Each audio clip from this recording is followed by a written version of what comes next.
זה בעצם מקיף את כל תחומי החיים של האנשים, של האדם. זה הדירות, זה תעסוקה, זה פנאי, נישואים,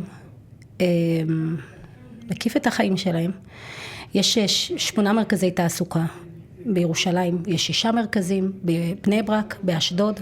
On a 450 personnes dans nos appartements, plus 600 personnes qui reçoivent notre service au niveau de l'emploi.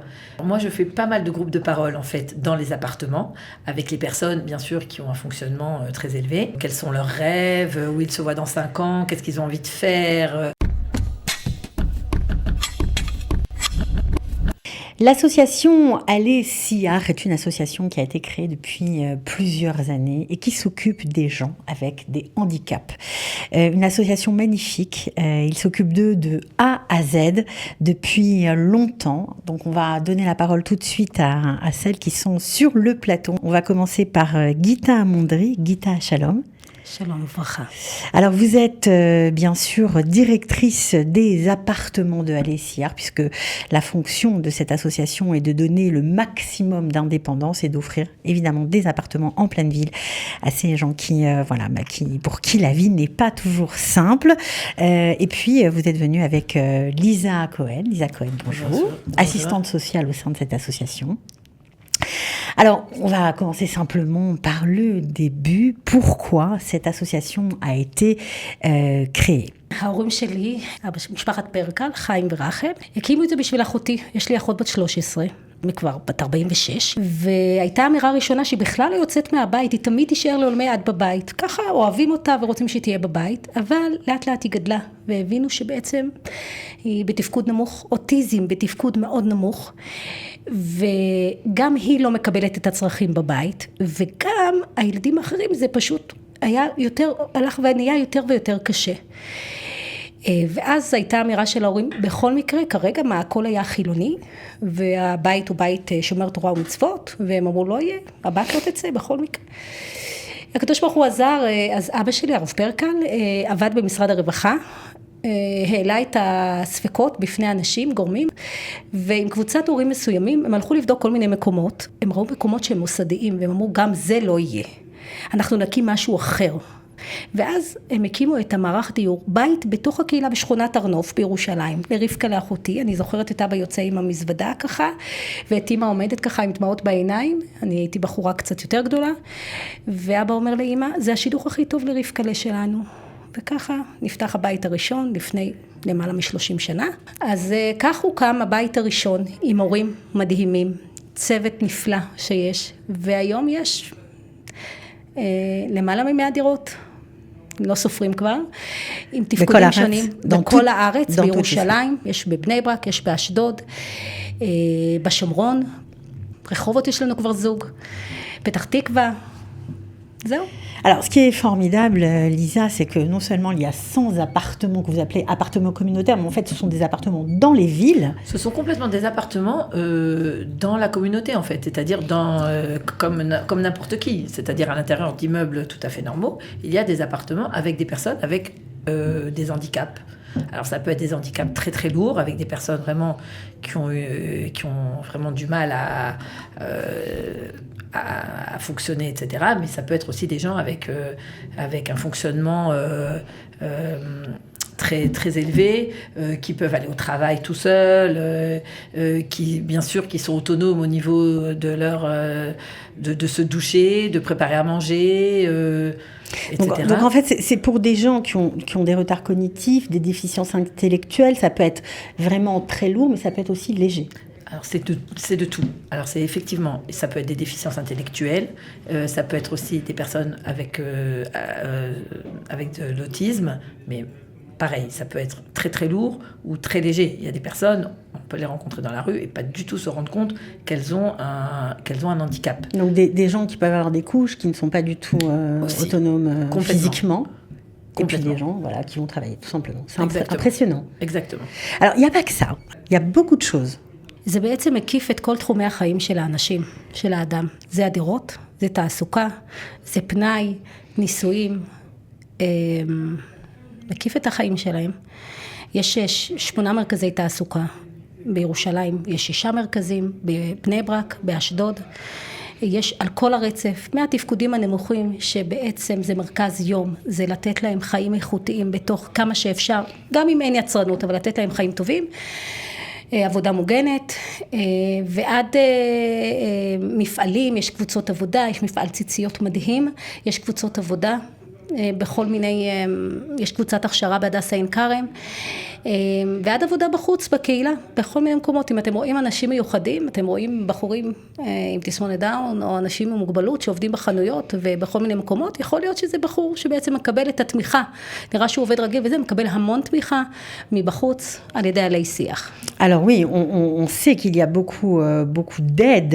Je crois que vous avez plus de 1000 travailleurs dans cette association, donc c'est important, c'est quelque chose d'important vraiment. Et vous avez plus de 1100 personnes qui sont soit dans les appartements, soit chez eux, que vous accompagnez. Alors on a 450 personnes dans nos appartements, plus 600 personnes qui reçoivent notre service au niveau de l'emploi. On a plus de 1000 employés, c'est compris les madrichim et les madrichot, mais c'est aussi des psychologues, des assistantes sociales comme moi. Il y a vraiment de tout. Vous rentrez dans les appartements, c'est ça le travail? Ouais. Moi, mon travail, c'est que je rentre dans les appartements une fois par semaine. Alors, en fonction des niveaux de chacun, il y a des appartements où je suis là surtout pour les madrichot, etc., ou pour un petit peu être avec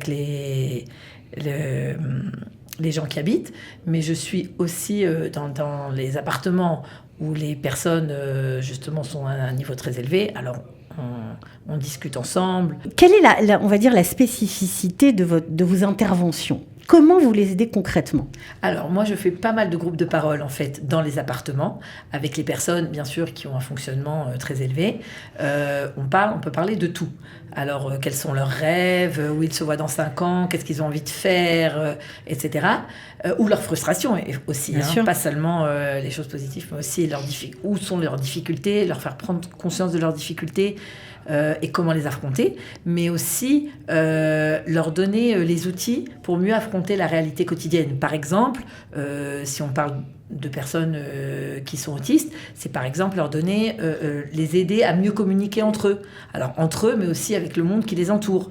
Donc leur expliquer comment la société fonctionne en fait. Complètement. Ça peut être par exemple, comment on s'adresse à quelqu'un. Vraiment, des choses très très simples. Comment on s'adresse à quelqu'un? Est-ce qu'on demande s'il te plaît? Est-ce qu'on d'abord on vérifie si la personne elle est prête à nous écouter? Des choses vraiment vraiment de choses de base. Bon alors, on imagine que bien sûr tout ça est subventionné. Est-ce que les parents payent? לא, ההורים לא משלמים.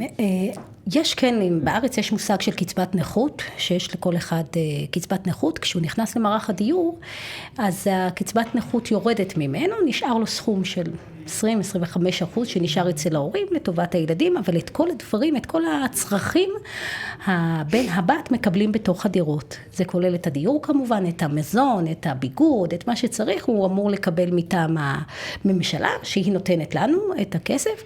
כמובן שזה צרכים בסיסיים כדי לחיות כמו שצריך, אבל אנחנו רוצים לתת הרבה מעבר, אנחנו רוצים לתת להם חיים טובים, שיהיה רהיטים יפים, שהבתים יהיו יפים, שיצאו לטיולים, שיהיה להם חיים, שילמדו דברים, שבאמת יהיה להם חיים מאושרים. ואת זה העמותה לוקחת על עצמה לגייס. On peut vous aider, bien sûr, si on en a envie, évidemment. Alors ça, c'est important d'améliorer la qualité de vie. La qualité de vie, ça, bien sûr que ça se mesure sur des petites choses, comme justement les activités en plus qui se passent dans les appartements ou en dehors des appartements, les fêtes qu'on peut organiser, les tioulim, les excursions, les balades, toutes ces choses-là, ça existe avec le budget qu'on a évidemment, mais c'est sûr que plus on peut faire des choses un petit peu plus exceptionnelles. Je pense que le message a été entendu par ceux qui nous écoutent, en tout cas je l'espère. C'est une très belle association. En plus, il y a des francophones, il faut le dire. Alors, d'abord, il y a des francophones.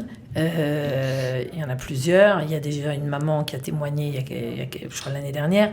Je vais vous dire, moi, je suis tombée amoureuse de l'association, je dois le dire. J'étais pas du tout du domaine des personnes avec un handicap. J'ai travaillé dans la LIA pendant 10 ans, donc c'était pas du tout mon domaine. Mais c'est extraordinaire de travailler avec des personnes comme ça, avec un handicap, parce que d'abord, ils sont transparents. Il n'y a pas de filtre. Pas de filtre, et donc c'est très sincère. C'est des rapports très sincères, très honnêtes. très franc, et c'est magnifique. Moi, vraiment, je me suis découverte en fait dans cette association. Les rapports qu'on crée sont très spéciaux. On se sent utile? Ah ouais, on se sent très utile. On se sent très utile, on se sent utile.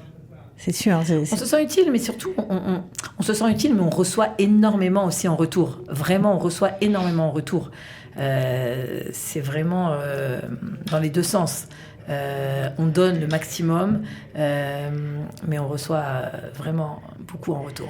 Alors, une association qui est déployée sur tout Israël, où vous pouvez, grâce à eux, si vous avez des enfants ou des proches qui ont envie de travailler mais qui n'ont jamais passé le pas parce que c'est compliqué, vous pouvez bien évidemment vous rapprocher de Alé Sihar. On va laisser les coordonnées dans le descriptif de la vidéo, mais on va se quitter avec quelques images parce que c'est vrai que vous nous avez donné envie d'en savoir un petit peu plus, donc pas mieux qu'une vidéo pour voir de quoi il s'agit concrètement. Merci beaucoup d'avoir été avec nous. תודה רבה. תודה.